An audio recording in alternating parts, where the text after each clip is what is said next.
Greetings, I'm John Heilner, Chief Investment Officer at WT Wealth Management.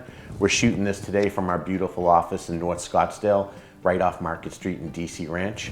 I'm joined here today with Doug Brown. Doug's one of our senior investment advisors and Director of Business Development. So if you're a financial advisor out there watching this today and you're looking for a new firm to join, we'd love to talk to you about it. You might be within 5 or 6 years of your retirement window and looking for some succession planning, or maybe you're a brand new advisor looking a firm to grow with. Either one of those, Doug can help you, tell you about WT Wealth Management and all the perks for joining us in the future. Today, we have something that's a very different topic for us at WT Wealth Management. We're actually going to talk about Bitcoin and cryptocurrencies. To me, I really didn't know anything about Bitcoin and cryptocurrencies till almost 5 years ago today when the pandemic struck. Yeah. You know, it was when everybody was trapped at home and had government checks coming in and they were looking for a place to invest it or maybe even speculate with it. Bitcoin became, sort of the buzzword of the day. And over the last 5 years, the investment committee at WT Wealth Management has really gone back and forth on, how do we use Bitcoin? Is it appropriate to use with our clients?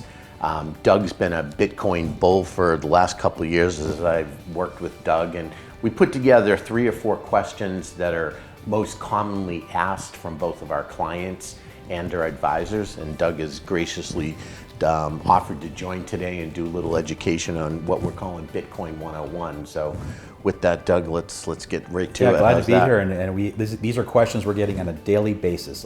And it's very exciting to educate our clientele about what this space looks like and what we think the future and our vision of what digital assets and cryptocurrencies hold. Yeah, and I would say this is one of the reasons why WT Wealth Management is a unique firm. Is, we have 15 people on staff. Everybody has a different passion and a different interest. Mine's individual equities. We have other people that are deeply passionate about gold and silver and precious metals. We have people like Doug that are really passionate about Bitcoin and cryptocurrencies. So when you decide to work with a firm like us, you're not just getting my expertise and Doug's expertise. You're getting the expertise and knowledge of a very large team, and that can only make us better and help our clients achieve their goals in a more efficient way. So with that, let's start with the basics. Bitcoin. What is it? How does it work? Yeah, wow, it is the biggest question we're getting. What is Bitcoin? So I think the best way for me to describe what Bitcoin really is let's take a step back to the genesis of Bitcoin. So back in October of 2008, right around when the entire world was ending during the financial market crisis, I'm sure many of you remember that, there was a white paper published on a cryptography board on the internet. And the title of the white paper was called a peer-to-peer electronic cash system. This white paper was written by Satoshi Nakamoto. Now, many people have probably heard of that name before, but no one really knows who Satoshi is. He is an anonymous figure, and there's a bunch of rumors out there who this guy could be, but no one truly knows. And if they tell you they know, they're lying. Nobody knows who Satoshi is. But this white paper really changed the vision of how our economic system can be created and can actually interact with other people. So let's break down what the title of the white paper is, a peer-to-peer electronic cash system. So what does peer-to-peer mean? Peer-to-peer means from one individual to another individual. So John, from me to you, peer-to-peer. Right now, currently in our current system, our current economic system, we usually need an intermediary to get things done. Like, for example, a bank. So if I wanted to transfer money to John, let's say, I would have to go to a bank and basically make that transaction happen through the bank. And that bank is going to charge fees, and it's going to take some time. It might take 3 days for me to wire money to John. Peer-to-peer is simply, it's like a handshake deal. It's back in the good old days where if you wanted to trade your Mickey Mantle baseball card for a Roger Maris card, you would just hand it over and the deal would be done. So peer-to-peer means just individual to individual. Electronic basically means electronic. This system is happening on the internet, in the digital world. So it's not a paper transaction. It's not giving dollars or coins to John. It is actually handing him transactions through the internet atmosphere. Cash, money, simply means money. So what this is doing is an electronic cash service. And the system is basically establishing a process to get this done. So what Bitcoin really is, it is an electronic, digitally cash system where you can transfer monies to people, information to people, data to people, anything on the what's called the blockchain. And we'll get to that in a second. But what Bitcoin also means, think about it, bit is technology and coin is money. So it really means technology money. Technology money, electronic money. Can I buy a house with it today? You might be able to find somebody who would be willing to accept. How about a car? Bitcoin. You might be willing to find. I've seen videos on the internet of people transacting in coins, but it's not something that is very common today. We truly believe in the future it will be very, very common. I kind of attribute this to the internet. I graduated college in 1996. It's a long time ago, but it doesn't seem like a long time ago. You're just a kid. I'm just a kid. But in 1996, believe it or not, I did not use a computer once. Yeah, I see that. And you think about it, that's not that long ago. No. And I used the good old-fashioned word processors when I wrote papers. But as the internet came along, people weren't really sure what it was. Many people thought it was going to be a game changer, and it definitely is. And those early investors have done very well in those first internet companies. Remember American Online or American Online and those sort of things? If you invested early in that, you made a lot of money. I believe blockchain and digital assets were sort of in this, if you would, the top inning, the top half of the first inning of a baseball game. That early? That early. Okay. I believe the number is 7% of Americans currently own some sort of digital assets. So we still have a lot of room to grow in this space. And now, as we know, the U.S. federal government has now put forth a strategy to start purchasing Bitcoin and other digital currencies. And if the U.S. government's doing it, you can be sure other governments are going to do it. And not just national governments, but I know that there's many states in this country that are forming a Bitcoin strategic reserve, as well as corporations. If you're Apple and you have $300 billion in cash, should you consider allocating a percentage of that, 2% of that, 3% of that into Bitcoin? Sure. So that is occurring as well. And if these companies start doing that, these countries start doing it, these local governments start doing it, the Bitcoin market is going to dry up. It's simply a supply and demand from that standpoint. Fascinating. So a lot of these words tend to be interchangeable. You hear Bitcoin, cryptocurrency, and the next thing we're going to talk about is blockchain. Explain to somebody like me that's a blockchain neophyte, what the heck do you mean when you say blockchain? Blockchain technology, when you hear that, you're like, okay, where do we start? Yeah.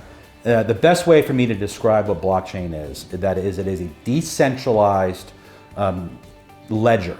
Now, a ledger means essentially a spreadsheet. It's a decentralized means that not one entity owns it. So if you think about it, there's many centralized systems in our world, right? For example, Venmo. Venmo is a system that is owned by PayPal. That is a centralized system to transfer money. Bitcoin is decentralized. There's not one individual who owns it. There's thousands of people out there that are what's called mining Bitcoin right now. And what that mining means is that they are running computer servers, which are called nodes, to help solve complicated mathematical equations to validate and verify information that is being put in the blockchain. So if you look at a blockchain, think about a spreadsheet. And if you look at their spreadsheet, you have columns and rows. You have row 1 and column A. Each one of those blocks is a data point. And that data point, along with many others, is part of a long, very complicated mathematical equation. And whatever server is actually solving the equation first is rewarded a block reward. That block reward is paid into some form of Bitcoin. And what I mean by form, 0.0001 of a Bitcoin. Now, to run these servers are very, very expensive because it takes a lot of energy, and the servers are very, very high tech, so they're expensive. So the more servers you have, the better chances you have on winning a block reward. So it costs money to run these sort of things. A lot of energy costs go into it, a lot of man hour, a lot of computer technology goes into it. Therefore, they have to be incentivized to get the block reward. So to get that block reward, that 1/1000th of a Bitcoin, or whatever it may be, to win that reward, it has to be worth something. It has to be worth more than what the energy and the cost into actually solving the equations go for. It sounds very similar to gold mining. Exactly right. It requires resources, it requires the hunt, it requires all those things just to strike a gold vein. And that brings up another point. A lot of people think and call Bitcoin a currency. And the way I like to look at it is that it's not a currency, it's a commodity. Because there's only 21 Bitcoin that will ever be mined, 21 million Bitcoin that will ever be mined. we currently are at about 19 million Bitcoin that have been currently mined, with about 4 million that's lost forever. Yeah. So when you think about it like that, it is like a commodity. It is like something that you're digging out of the ground because there's only so much of it. And things in limited supply tend to be decent inflation hedges. Exactly right. That's why gold and silver and some other commodities have always been regarded as a good hedge against inflation. With a limited supply of Bitcoin at 21 million coins, as they become scarcer, they're going to increase in value, just like gold does. That's exactly right, and that's one reason that we're very, very bullish about this space, because it is an inflation hedge and it is an opportunity for tremendous growth as well. Okay. One of the last questions I have today, you hear about Bitcoin, you hear about cryptocurrencies, you hear about other type of coins like stable coins and XRP. Just talk a little bit about that. What are all these different coins and how many do you really have to own? Yeah, it's really about the utility of the coin, right? It's about what is the coin's purpose. And you've heard of this term meme coins. Yeah. The way I like to talk about meme coins is a meme coins, consider that like a baseball card. Okay. Right? There's really no utility to it. You're trading it as a fad, as a hobby sort of thing, right? Could you make money doing it? Sure. Sure. But it's extremely risky because there's no true utility. And what I mean by utility is that coin, that technology doesn't really do anything. Yep. Right? The coins that you mentioned earlier, like Bitcoin, XRP, Solana, Cardano, these are also coins that have been recognized by the federal government to make up its cryptocurrency reserve. They actually have utility. There's purpose behind the technology. These are technologies that can help with cross-border payments, with validating information, with speed of technology systems. So there's a whole bunch of different things that these coins do. And so when you're investing in coins, you want to be very sure that you're buying a coin that has good utility and has a good purpose, that's solving a real world problem. If it's solving a real world problem, then do a little bit more due diligence and maybe that might be the coin for you. One of the ways you can get access to these types of coins is through ETFs now. Sure. There are hundreds of ETFs that have been filed to be solely a Bitcoin ETF, an Ethereum ETF, a Solana ETF, and it keeps going. And it's another great sign that this has a lot more room to grow is when asset managers and large banks start investing money into developing investment solutions for clientele to get invested in this space. That's a really good sign that we have a long way to go with. Widespread acceptance is always good for the marketplace, isn't it? Exactly right. Okay. Well, let's end on a fun note. So tell me about, I guess it's called Pizza Coin? Pizza Day. Pizza Day, excuse me. Yeah, Pizza Day. Yeah. So tell me about Pizza Day. Bitcoin Pizza Day, that's a very, can we start that over because I got to remember the date. Sure. That's cool. Yeah. You'll just edit that in? Mm-hmm. Okay. You got it? Yep. Yeah, Bitcoin Pizza Day is a... Well, I would say let's Yeah, start from okay, the, yeah. let's hit into our another I got it, the yeah. fun thing, right? Yeah. Yeah. Okay, so we're going to end today on a fun note. So tell us about Bitcoin Pizza Day. Yeah, Bitcoin Pizza Day is awesome. It's May 22nd. And why that's so significant is that May 22nd, 2010 was the first time someone used Bitcoin to transact something, to actually buy something. And that was actually 2 Papa John pizzas. So back in May 22nd, 2010, this gentleman bought 2 pizzas for 10,000 Bitcoin. 10,000 Bitcoin. 10,000 Bitcoin. And at that time, in May 22nd, 2010, guess how much it was worth? No idea. $41. Okay. Now today, what day? What's today? March 20th? 19th, Not right? March 19th. Guess how much it's worth today? No idea. It's about 850 million. That's one expensive pizza. So every March 22nd, all the Bitcoin maxis, as they call them, we eat pizza. It's a pizza day, so we have a party. Wow, that's some serious regret over a couple of pizzas, that's right? Yeah.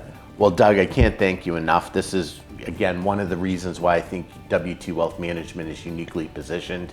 We have a large staff. We have passionate people on our staff. We have people like Doug that are really into Bitcoin, research it, listen to webinars, talk to people in the industry about it. And I'd encourage you that if you've had an interest in how Bitcoin could help your portfolio, the first call I would make to Doug is to get some education, and then the second call I would make is to your financial advisor to see if it's appropriate for your portfolio. And with that, I'll let Doug close it out. Yeah, here, 'cause he just if was you have the any star of questions the about show. it, please contact us here at WT Wealth Management. Our email is below. And I would just say this, if you like this video or you think you have friends or family that would be interested in learning more about Bitcoin, please like, share, and subscribe to this, and we'll publish more of these as it comes out. Thank you. Have a great day.